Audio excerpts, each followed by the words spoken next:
Welcome to my YouTube channel. Please subscribe and hit like on our video. Ramadan is a time to remind ourselves that the body can wait. It can wait. It's time to reconnect with the word of Allah. Reconnect. So yes, ta'abbudan, we're going to recite the Quran. But man, can you restore the legacy of Ibrahim alayhi salam and the original purpose of Ramadan and not have an artificial relationship and let that begin even from now and take it into hyperdrive during Ramadan? Every one of you should have a goal that you're going to read the Quran mindfully. I don't care which translation. I'm not going to do a QA with which translation should you read. The worst translation on the planet, I don't care. Read the Quran. Ask questions about the Quran.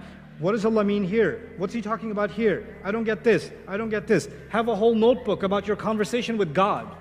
And what is He saying? I want to know more about what He's saying. People hear press release.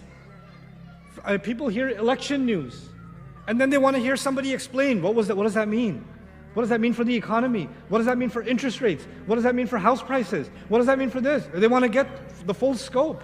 Here, God Himself is speaking, and you're like, there's no desperation. What does that mean? I want to know what this means. I need to understand this better. Develop that thirst.